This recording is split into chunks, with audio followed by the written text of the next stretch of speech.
It is false.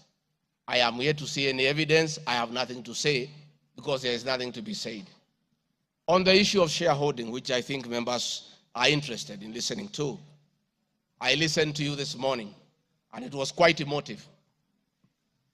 By virtue of provisions of the third schedule of the Political Parties Act, the constituent parties of the Kenya Kwanza coalition entered into various agreements, which were deposited with the Speaker of the National Assembly and the Speaker of the Senate for purposes of Article 108 of the Constitution of Kenya. The following were members: UDA, ANC, Ford Kenya, PA, Farmers Party, Chama cha KAZI, Communist Party, Economic Freedom Party, Service Party, Tujibebe wa Kenya Party, Umoja na MAENDELEO Party of Kenya, and the Democratic Party of Kenya. In accordance with the provision of Clause 3, Schedule 3, a power sharing agreement and development agenda for the certain regions of Kenya, I attach copies of these agreements, RG 32. All those agreements talked about specific regions. The leaders who appended their signatures canvassed issues of appointments to do with specific regions. Power sharing agreement between UDA and ANC and Ford Kenya, for example, say that the UDA would nominate the coalition president, the presidential and deputy presidential candidates that was honored. The president would guarantee the stature, the dignity, and financial and operational autonomy of the office of the deputy president, which I have been insisting on because it's part of the coalition agreement. The ANC would be allocated the position of the prime cabinet secretary, which has happened. Ford Kenya would be allocated the position of the Speaker of the National Assembly, and that is why Honorable Masika Wetangula sits here today.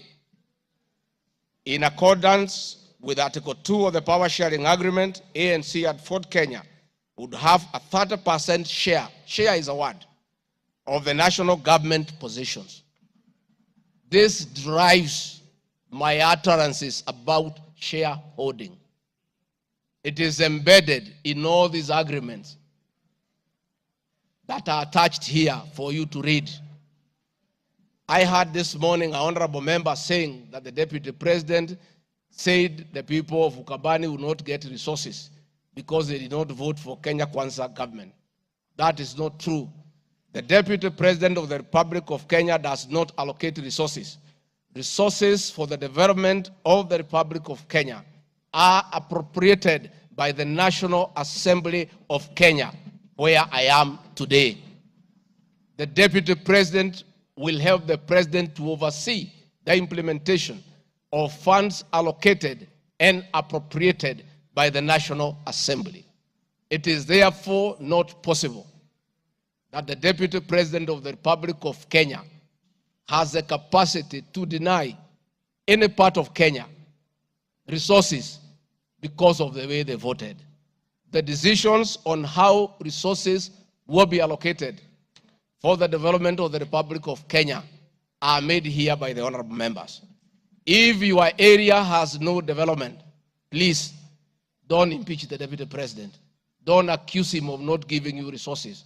You are in this house to make sure that your area where you come from is allocated appropriate resources, because that is your job. The agreements are attached, therefore I don't want to go into them. Let me say my speeches on the shareholder issue were informed by the aforesaid power sharing covenants, which are founded on law, having been deposited with the registrar of political parties